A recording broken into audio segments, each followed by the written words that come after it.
Until recently, the inverted spin was the great bugaboo of most pilots. All too often, they have cracked up or bailed out unnecessarily because they didn't know how to recover, or because they were too scared to be effective. But actually, recovery from an inverted spin is often more certain and more rapid than from a normal spin.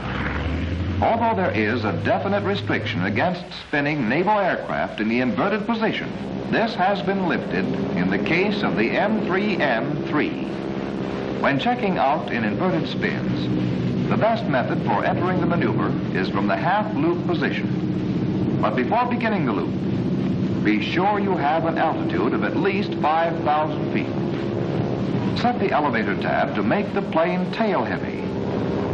This promotes ease of recovery from an inverted spin, just as a nose-heavy setting promotes ease of recovery from a normal spin.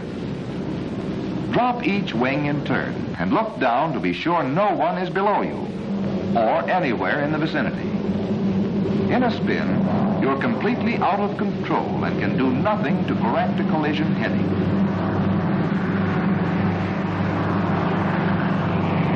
Also, swing your nose out of the way to be sure no one is beneath you off the 12 o'clock position.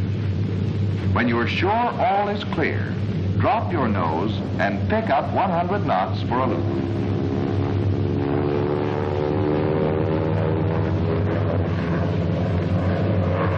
When the plane's nose is about 30 degrees above the opposite horizon in the inverted position, ease the stick forward to keep you in the inverted position. Bring the throttle almost all the way back and wait in that position until she is almost ready to stall. Then, snap the stick all the way forward and kick rudder in the direction you want to spin. In recovering from an intentional spin, you already know which direction you're turning, because if you kick left rudder, you're spinning to the left, and vice versa. In an accidental spin, the turn indicator needle will tell you. If it indicates you are spinning to the right, for example, you kick hard left rudder. Wait just a second, then snap the stick all the way back, hard, and hold your controls on full until she stops spinning. Immediately she stops spinning, neutralize your controls. With the stick a little forward of center, to hold her nose down until the wings have had a chance to regain their lift. But at this point, the oil pressure will be so far below normal that adding throttle would damage the engine. Watch the gauge and don't add throttle until the pressure starts to rise again.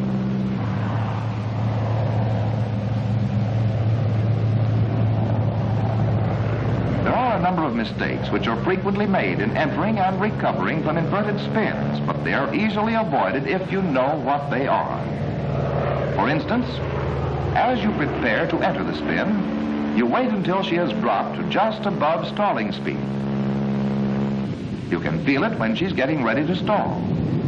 But if you wait too long to apply the controls, or if you don't bring the stick straight forward, she'll slide off into an inverted skidding spiral, losing altitude much more rapidly than in an inverted spin. Perhaps the most common of all errors in recovery is failure to pull the stick all the way back. Spinning in the inverted position, you have both centrifugal force and gravity pulling you away from the controls. And unless you watch it, instead of pulling the stick all the way back, you will find yourself trying to pull it out of the socket. So, snap the stick all the way back and hold the controls full on until she stops spinning. When she stops, some students will invariably fail to neutralize the controls. This brings the plane up sharply, so she stalls out into a normal spin. Control should not only be neutralized, but the stick should be moved up a little forward of center to keep the plane's nose below the horizon until the wings have regained their lift.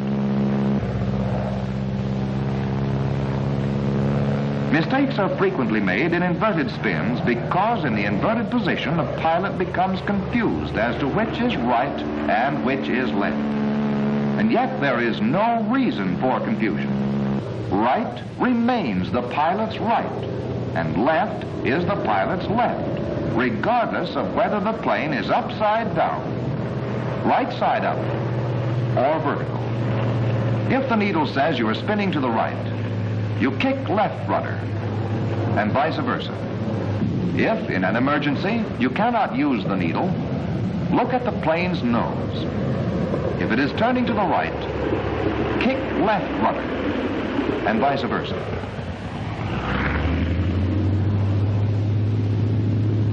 Never forget that your nose always follows right rudder to the right. The plane is in normal attitude.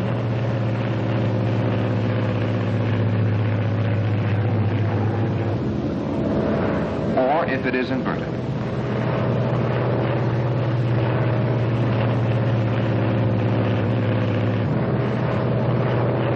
If you pull the stick back, the nose will always come toward you, whether you are inverted or right side up.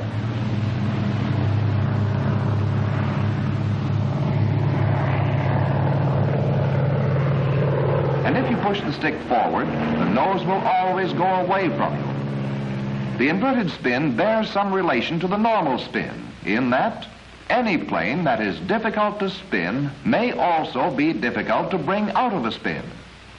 The higher altitude at which the plane is spun, the more difficult it will be to bring it out.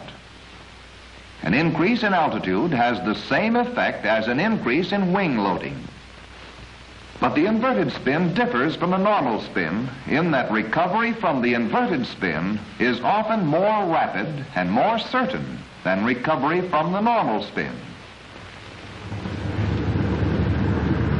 Occasionally, in the early stages of a spin, an inexperienced pilot is unable to determine whether he is in a normal spin or an inverted spin. The sensation of being thrown away from the controls is a certain indication that the spin is inverted rather than normal. If the spin is accidental, you will first have to cut the gun. Look at the turn indicator needle to see which direction you are spinning. Kick hard opposite rudder. A second later, snap the stick all the way back. Don't just try to pull it out of the socket. As soon as you stop spinning, neutralize rudder and bring stick a little forward of center to keep the nose below the horizon until the wings have had a chance to regain their lift. Then bring the stick back slowly and ease the throttle on very gradually to prevent engine bearing damage.